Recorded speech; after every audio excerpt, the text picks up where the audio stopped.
Uang itu bukan seperti apa yang lu pikirin. Uang itu bukan cuman sekedar gua ngomong di sini kerja keras. Tukang sapu di bawah kerja keras lebih dari gua. Uang itu bukan cuman tentang nabung kadang, dan juga bukan hanya tentang kepintaran.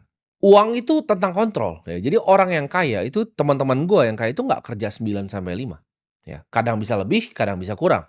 Mereka itu ciptakan sistem. Orang yang jadi kaya itu tidak pernah ikutin aturan main gamenya yang diajarin ke kalian. Sekolah ya, cari kerja, habis itu nabung. Nggak ada gua melihat satupun di bumi ini yang benar-benar kaya, cuma dari ikutin 3 itu. Yang kaya adalah mereka yang punya sistemnya, ya. Mereka yang bikin sistemnya, mereka yang bikin aturan mainnya sendiri, mereka yang ciptain gamenya. Mereka adalah orang yang nggak play by the rules, mereka bukan orang yang ngikut aturan, mereka yang ngakalin aturan-aturan yang ada.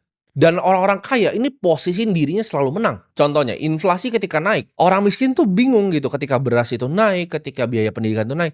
Orang kaya ketika inflasi itu mereka malah senang. Jadi orang kaya ya, itu cinta inflasi. Saya sangat cinta inflasi. Ketika inflasi terjadi, semua apartemen gue makin mahal, semua mobil gue makin mahal, semua rumah gue makin mahal, semua aset gue makin mahal. Jadi semua yang gue punya itu makin mahal justru kalau inflasi. Gue punya outlet yang jualan lifestyle, jualan F&B. Makanan di situ tambah mahal ketika inflasi itu naik. Jadi semuanya sama-sama ya. Ketika inflasi terjadi justru gue tambah kaya. Itu adalah orang yang mainin aturannya. Lu perhatiin ya, ketika misalnya gue ngomong kripto, Bitcoin di sini. Ketika Bitcoin jatuh, ketika saham jatuh, orang lain tuh pusing ya.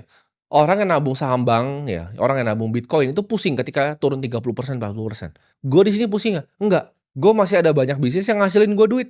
Orang kaya itu desain hidupnya, ketika semua sistemnya itu mau coba ngakalin dia yang ngakalin sistemnya. Ketika inflasi itu bunuh semua orang, inflasi bikin gue tambah kaya. Ketika Bitcoin turun, gue punya bisnis ngasilin uang yang gue bisa top up lagi Bitcoinnya.